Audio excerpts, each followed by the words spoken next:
Имено вчерашниот ден беше многу значаен ден за сите оние кои што работат во воздухопловството. Меѓународен ден на цивилното воздухопловство. Со Наташа Мијат Крстевска, контролор на летање или добро позната Мијата, разговараме токму на оваа тема. Добро утро официјално. Добро утро, Ивана, и поздрав до гледачите. Велам добро позната Мијата затоа што и мене ми се случило да ме прашуваат како се вика Мијата, така што морав да се повикам на тоа. Што представува Меѓународниот ден на цивилното воздухопловство за вас? Зошто е тој толку важен како, речеме, патрон, празник на вашата професија и сите професии кои што се во воздухопловството?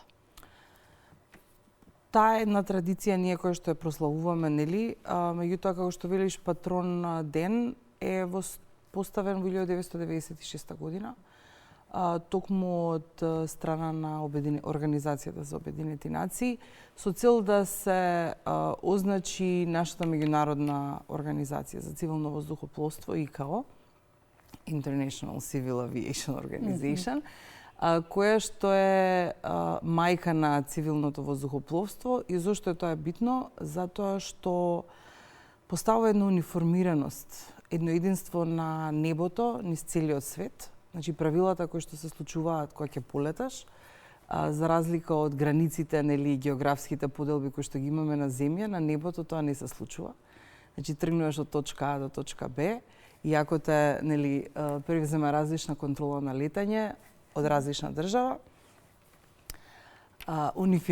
униформираноста, значи единството и правилата во воздух се единствени. Значи, на исти јазик се зборува, воздухопловен англиски, истите правила се, и токму тоа, таа символика на единство во небото е тоа што го прославуваме и тоа што е значењето на овој ден. Значи, мирот, просперитетот, дека кога ќе сме горе во воздух сите сме исти, е символиката која што е најголема и најзначајна.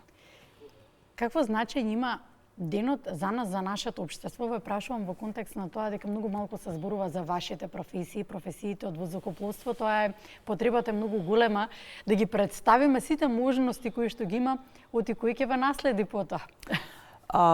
Пред да одиме на професиите, ќе се вратам на тоа што го кажа, какво значење има.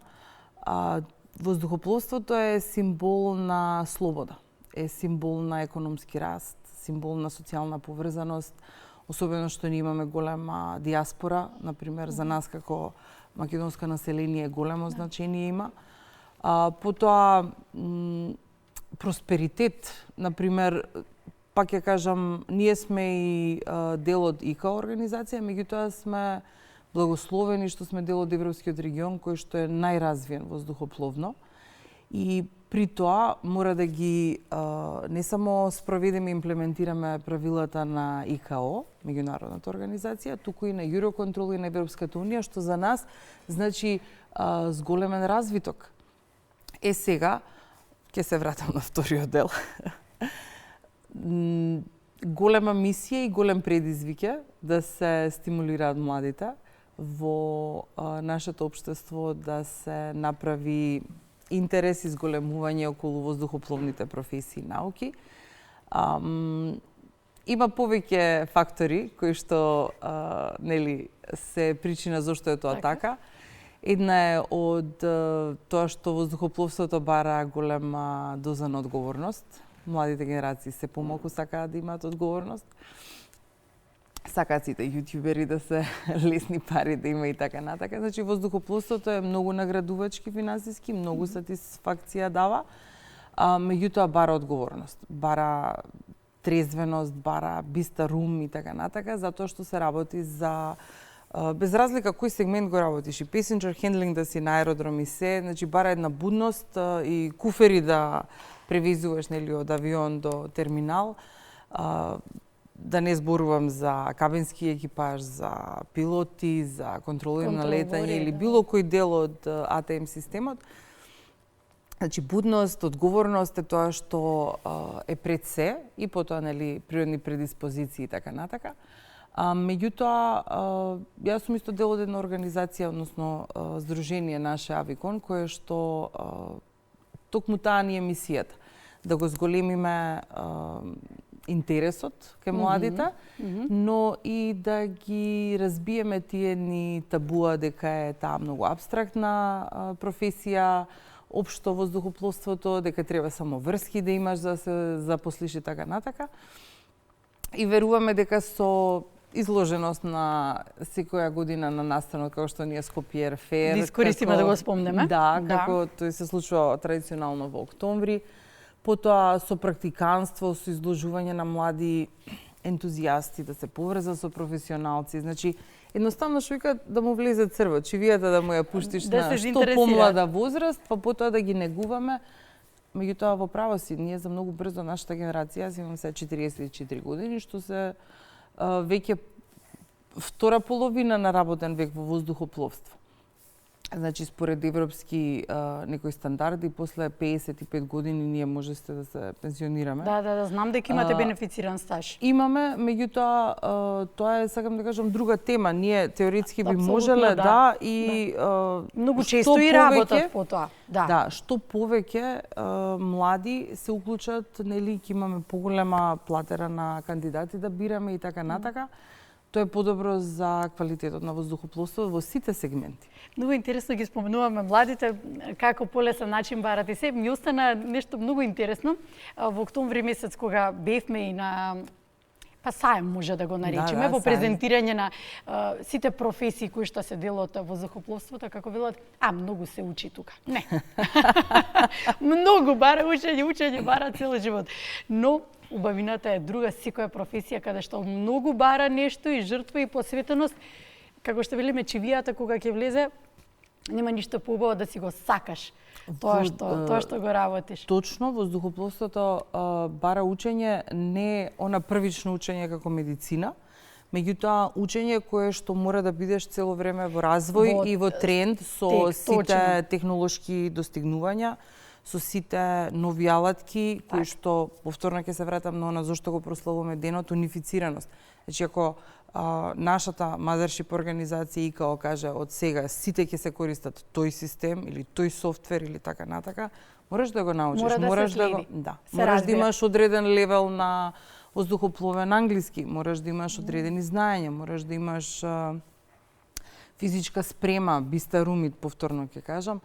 Меѓутоа, токму тоа учење, токму тие симулаторски обуки, токму тоа освежување или рефрешери на знаење, е тоа што не прави нас се уште, да кажам, оптимални во нашата работа.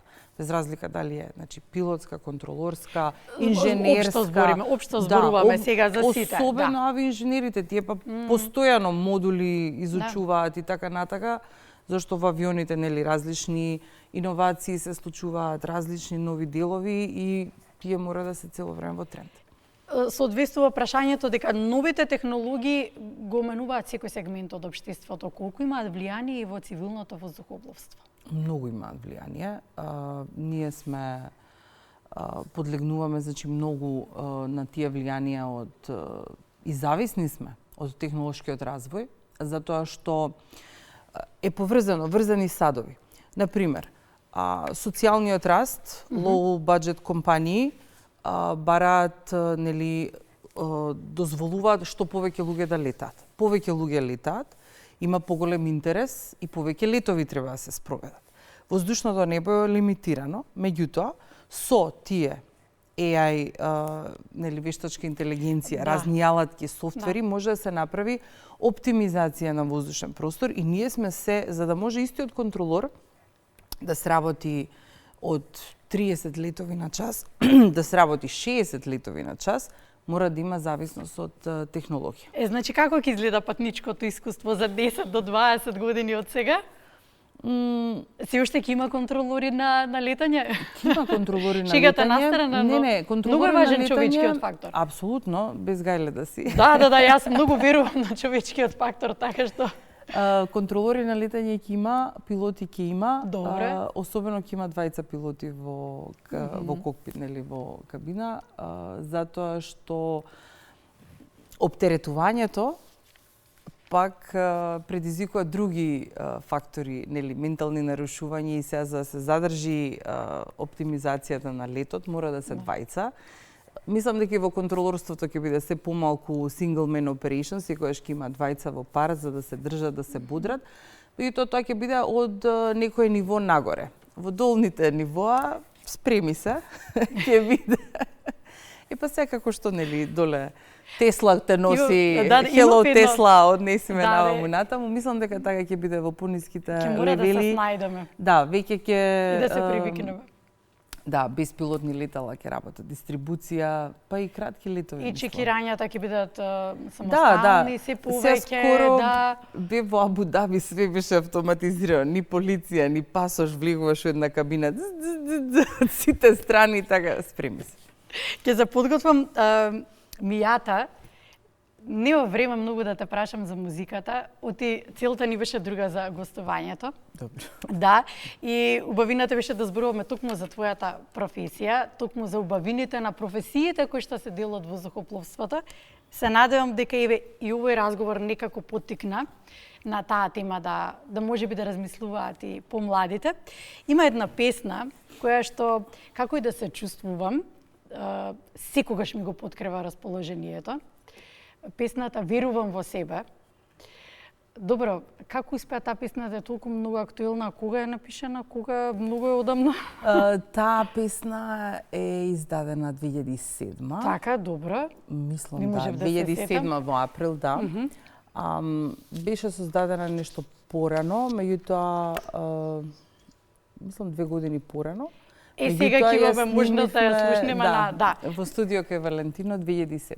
Ти благодарам, нека уживаат и гледачите во песната денеска. Ти благодарам што ни беше гостинка денеска. Благодарам и на вас и МТВ што одвои време да проговориме за воздухопловството, затоа што верували или не еден од клучните фактори за развој на нашата држава. Верувам во себе. Убав ден ви посакувам, празничен денеска.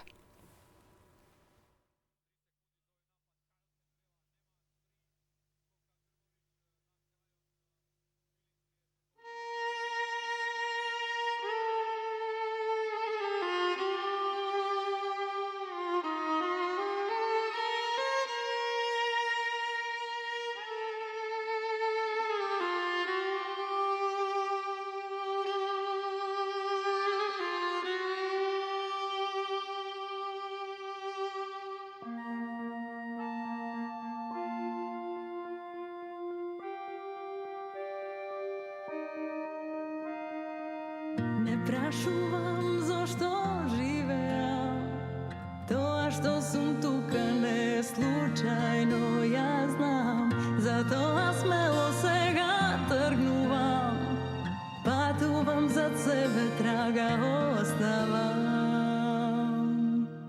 Не вели стој, зашто патот е овој, имам сега повод свој, не се двоумам, за ништо стој, не ми прави неспокој, да ме спречи може никој.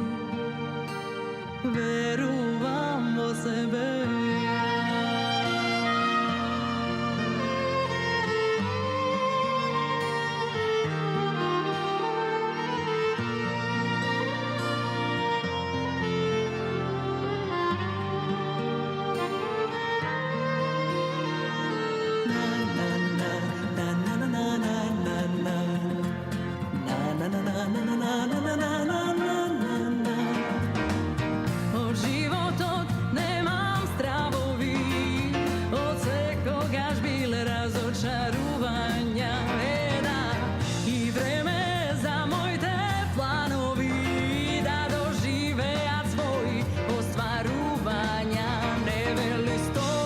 Што патот е овој, имам сега повод свој, не се двоумам, за ништо стој, не ми прави неспокој, да ме спречи може никој. Верувам во себе.